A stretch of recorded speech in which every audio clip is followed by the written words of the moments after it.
नमस्कार बंधुरा आपनादेरके अनेक अनेक स्वागत बिउटी रान्नाघरे।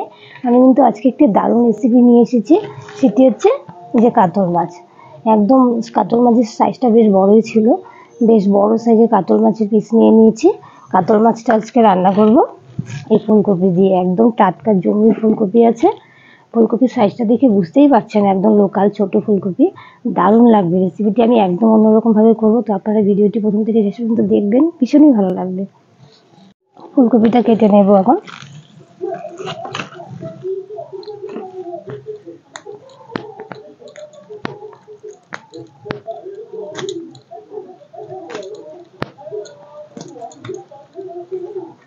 এরকম করে ফুলকপিগুলো কেটে নেব।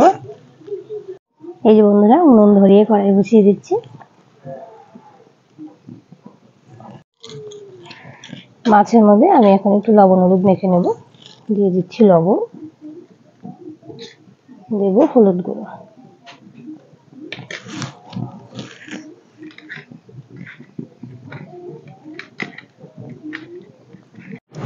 কড়াইতে সর্ষের তেল দিয়ে আমি গরম করে নিয়েছি। এখন মাছগুলো ভেজে নেব এক এক করে।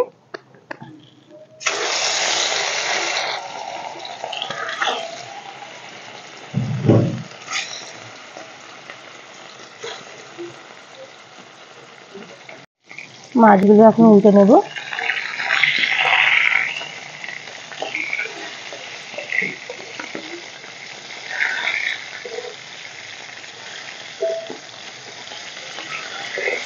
এই মাছগুলো ভাজা হয়ে গেছে, নামিয়ে নেব।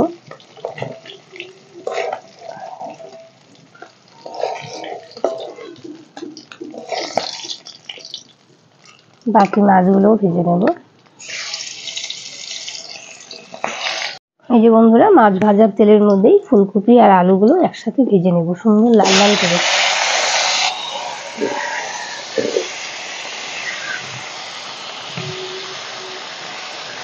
এর মধ্যে দিয়ে দেবো অল্প লবণ, অল্প হলুদ দিয়ে।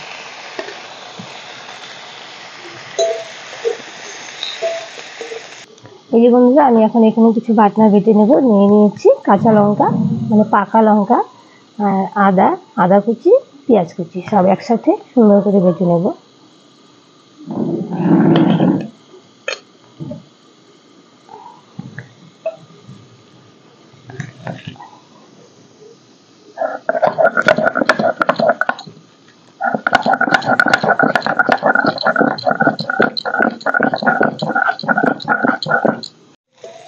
এই যে বন্ধুরা, ফুলকপি আর আলুটা আমি বেশ সুন্দর লাল লাল করে ভেজে নিয়েছি। এরকম লাল লাল করে ভাজলেই কিন্তু খেতে বেশি ভালো লাগে। নামিয়ে নেব, ভাজা হয়ে গেছে। কড়াইতে দিয়ে দিব সর্ষের তেল। তেল গরম হয়ে গেছে, সোমবারে দিয়ে দিব দুটো তেজপাতা, গোটা জিরে আর একটা শুকনো লঙ্কা, সব একসাথে দিয়ে দেবো। সোমবারটা হয়ে গেছে, এখন দিয়ে দেবো টমেটো কুচি।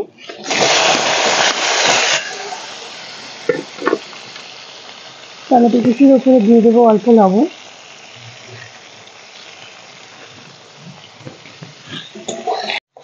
টমেটো কুচিটা ভাজা ভাজা হয়ে গেছে, বেশ গলে গেছে টমেটো কুচিটা। এখন এর মধ্যে দিয়ে দিব বাটা মশলা।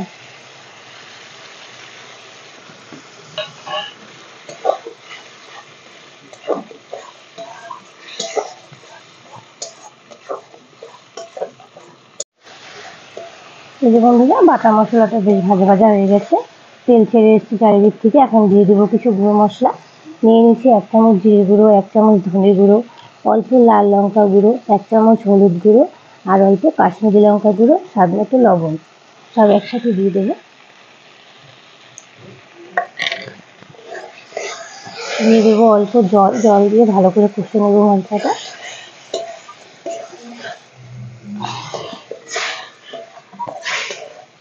মশলা যত ভালো করে কষা হবে তরকারির টেস্ট কিন্তু ততই ভালো হবে। এই বন্ধুরা, সব মশলা আমি বেশ ভালো করে কষে নিয়েছি। এখন দিয়ে দিব ভেজে রাখা ফুলকপি আর আলু। ফুলকপি আলুটা দিয়ে আর একটু কষবো।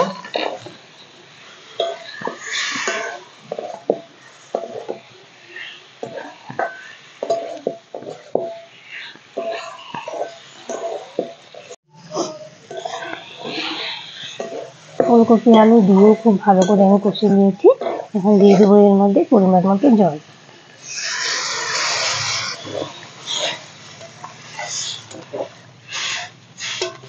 এই মাছের ঝোলের রেসিপিটি কিন্তু দারুণ লাগে খেতে, আপনারা অবশ্যই একবার বাড়িতে ট্রাই করে দেখবেন, ভীষণই ভালো লাগে। এই যে বন্ধুরা, মাছের ঝোল কিন্তু বেশ ভালো করে ফুটে গেছে। এখন এর মধ্যে দিয়ে দিব ভেজে রাখা কাতল মাছ।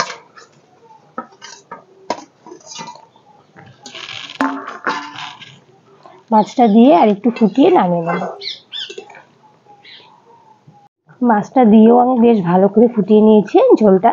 এখন এর মধ্যে দিয়ে দিব অল্প গরম মশলা। এরকম ফুলকপি আলু দিয়ে বড় কাতল মাছ হলে একটু গরম মশলা দিবেন, ভালো লাগে। সামান্য দিয়ে দিলাম অল্প। হয়ে গেছে আমাদের কাতল মাছের রেসিপি।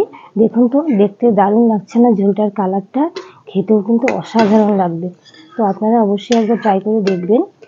নামিয়ে নেব, হয়ে গেছে। এই যে বন্ধুরা, আমাদের রেডি হয়ে গেল কাতল মাছের রেসিপি। দারুণ লাগছে না? খেতে কিন্তু অসাধারণ।